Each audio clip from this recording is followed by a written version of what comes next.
गांव में एक बूढ़ा व्यक्ति रहता था।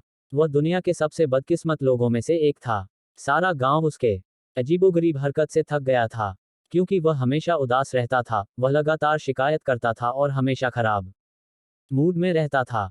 जितना अधिक वह जीवित रहा, उतना ही वो दुखी रहता और उसके शब्द उतने ही जहरीले थे।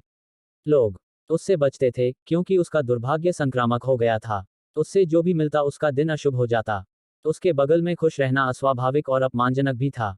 इतना ज्यादा दुखी होने के वजह से उसने दूसरों में दुख की भावना पैदा की।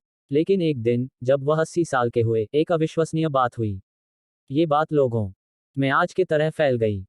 वह बूढ़ा आदमी आज खुश था। वह किसी भी चीज की शिकायत नहीं कर रहा था, बल्कि पहली बार वो मुस्कुरा रहा था, और यहाँ तक कि उसका चेहरा भी तरोताजा दिखाई पड़ रहा था। ये देखकर पूरा गांव उसके घर के सामने इकट्ठा हो गया, और सभी ने बूढ़े आदमी से पूछा कि तुम्हें क्या हुआ है। जवाब में बूढ़ा आदमी बोला, कुछ खास नहीं। 80 साल से मैं खुशी का पीछा कर रहा हूं, और यह बेकार था।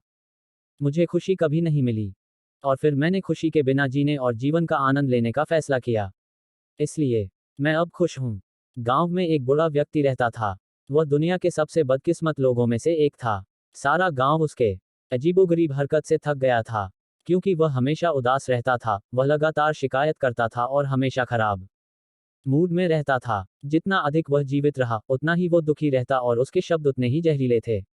लोग उससे बचते थे, क्योंकि उसका दुर्भाग्य संक्रामक हो गया था। उससे जो भी मिलता उसका दिन अशुभ हो जाता। उसके बगल में खुश रहना अस्वाभाविक और अपमानजनक भी था। इतना ज्यादा दुखी होने के वजह से उसने दूसरों में दुख की भावना पैदा की। लेकिन एक दिन, जब वह 80 साल के हुए, एक अविश्वसनीय बात हुई। ये बात लोगों में आज की तरह फैल गई। वह बूढ़ा आदमी आज खुश था। वह किसी भी चीज की शिकायत नहीं कर रहा था, बल्कि पहली बार वो मुस्कुरा रहा था, और यहाँ तक कि उसका चेहरा भी तरोताजा दिखाई पड़ रहा था। ये देखकर पूरा गांव उसके घर के सामने इकट्ठा हो गया, और सभी ने बूढ़े आदमी से पूछा कि तुम्हें क्या हुआ है। जवाब में बूढ़ा आदमी बोला, कुछ खास नहीं। 80 साल से मैं खुशी का पीछा कर रहा हूं, और यह बेकार था। मुझे खुशी कभी नहीं मिली, और फिर मैंने खुशी के बिना जीने और जीवन का आनंद लेने